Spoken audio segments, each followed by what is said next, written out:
तो आज के इस वीडियो में हम लोग बात करने जा रहे हैं 10th क्लास का एक केमिस्ट्री का चैप्टर है जिसका नाम है केमिकल रिएक्शन एंड इक्वेशन। तो केमिकल रिएक्शन और इक्वेशन क्या होता है, सबसे पहले हम लोग इसको जान लेते हैं कि क्या होता है। तो देखिए, ये केमिस्ट्री का फर्स्ट चैप्टर है और जैसा कि चैप्टर का टाइटल से ही पता चल रहा है, chemical reaction and equation. Chemical का मतलब तो हम लोग जानते हैं, केमिकल का मतलब क्या होता है। केमिकल का मतलब होता है रसायन। केमिकल का मतलब होता है रसायन। और हम ये कह सकते हैं क्या, केमिकल का मतलब रसायन होता है और रिएक्शन का मतलब होता है अभिक्रिया और इक्वेशन का मतलब होता है समीकरण।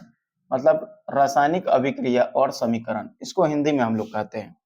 मतलब केमिकल रिएक्शन को और आसान में समझें तो केमिकल चेंज को ही हम लोग क्या बोलते हैं, केमिकल रिएक्शन कहते हैं। और इक्वेशन का मतलब क्या होता है कि उस केमिकल रिएक्शन को हम किसी लैंग्वेज में लिख के ये बताना चाहते हैं कि वो केमिकल रिएक्शन किस तरह से हुआ है, उसी को हम लोग बोलते हैं इक्वेशन। जैसा कि पहला हम एक चीज इसके डिफिनीशन को देख लेते हैं कि ये डिफिनीशन वाइज किस तरह से एक्सप्लेनेशन होता है। तो केमिकल रिएक्शन का जो डिफिनीशन होता है, ए chemical reaction is a process. Chemical reaction एक प्रोसेस है, एक प्रक्रिया है जहां पे क्या होता है, इन्वॉल्वमेंट इन्वॉल्व कह रहा है कि a chemical reaction is a process. Chemical reaction एक प्रोसेस है जिसमें क्या होता है, that involves the rearrangement of atoms and molecules to form a new substance. जहां पे एटम्स का और मॉलिक्यूल्स का क्या होता है, रीअरेंजमेंट होता है। जो मॉलिक्यूल्स रिएक्टेंट में होते हैं वो प्रोडक्ट में भी होते हैं, लेकिन उनका केवल रिएक्टेंट साइड से और प्रोडक्ट साइड से उनका रीअरेंजमेंट जो होता है वो बदल जाता है।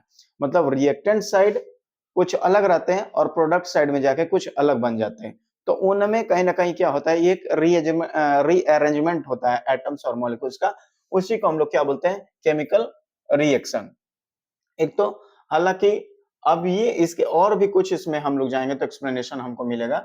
और इस केमिकल इक्वेशन को हम डेफिनिशन पे देखें तो a chemical equation is a way to represent a chemical reaction using a chemical formula and symbol.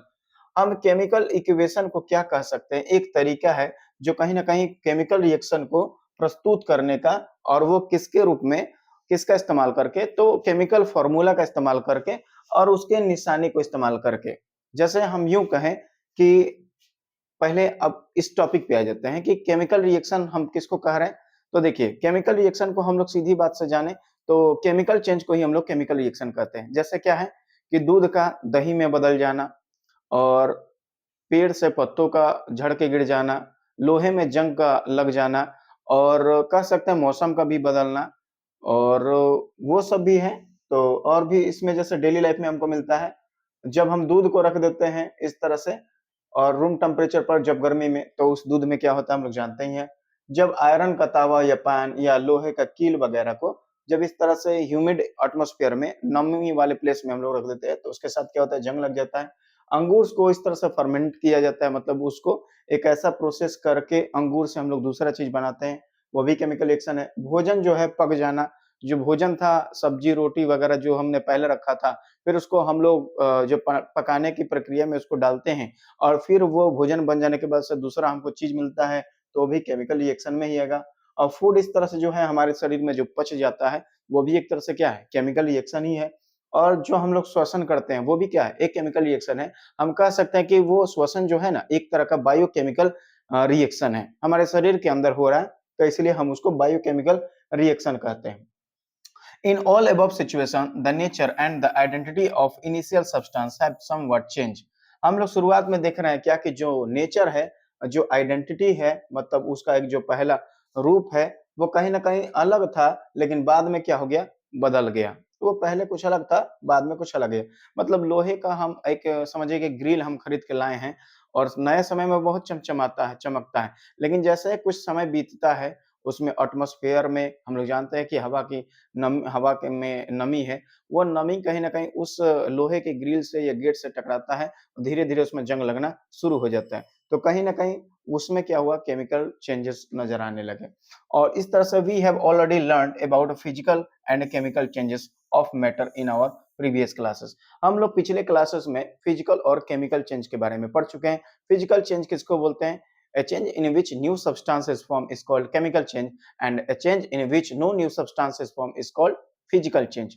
मतलब वो एक ऐसा बदलाव जिसमें कोई हमको नया चीज मिलता है, उसको हम लोग बोल सकते हैं कि वो रासायनिक बदलाव है।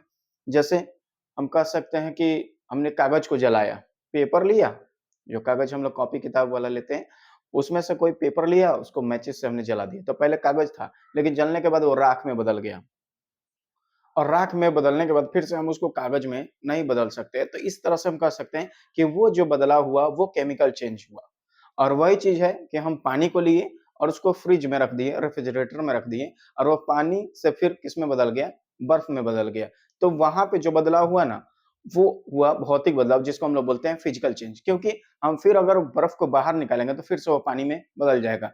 तो हमको वो जो अवस्था था, वो पूरा वापस आ गया।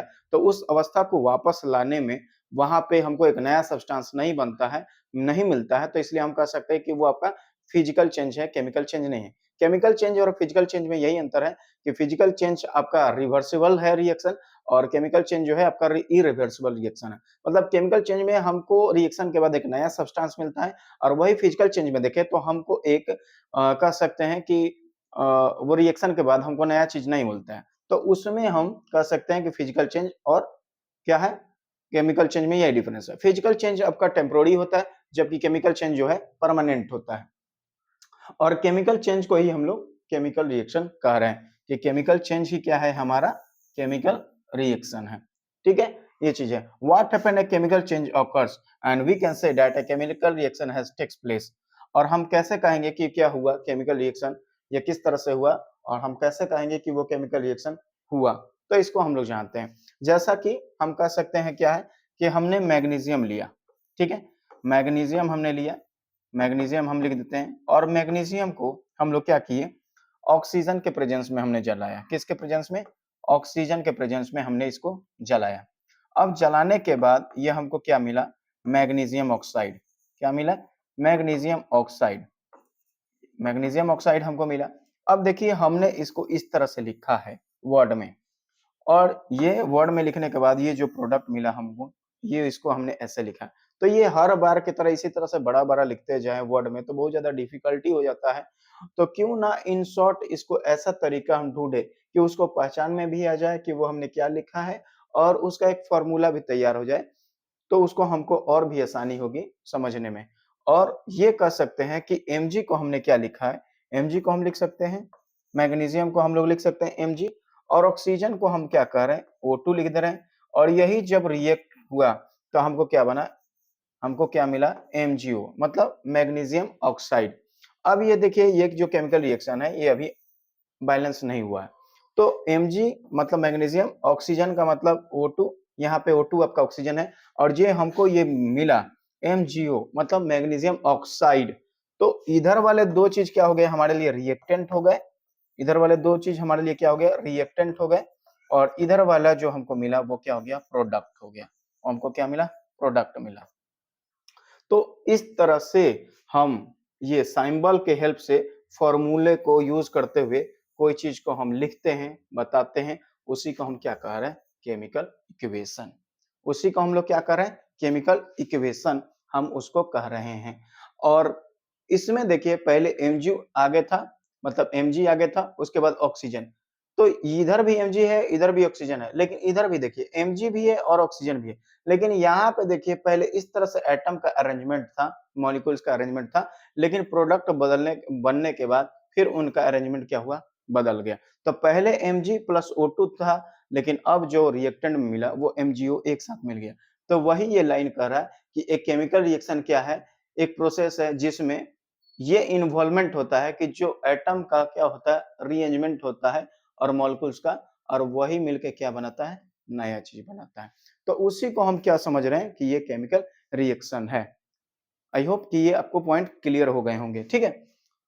तो इस दो वर्ड से हम क्या समझना चाहते हैं, इस दो वर्ड से जो लिखा हुआ है इस टाइटल से हम क्या समझना चाहते हैं कि केमिकल रिएक्शन और केमिकल इक्वेशन क्या है, ठीक है। तो वो समझते हैं फिर से कि केमिकल रिएक्शन क्या है, कि केमिकल रिएक्शन एक मतलब कि प्रोसेस है जिसमें इन्वॉल्वमेंट होता है rearrangement of molecules and atoms का, और वही रीअरेंजमेंट के कारण एक नया हमको सब्सटेंस मिलता है।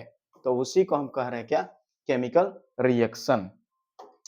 अब मान के चलिए कि हम एक और आपको उदाहरण से समझाते हैं। वो उदाहरण क्या है कि हमारे कहने का मतलब क्या है कि हमने कोयला लिया। हमने क्या लिया? कोयला लिया।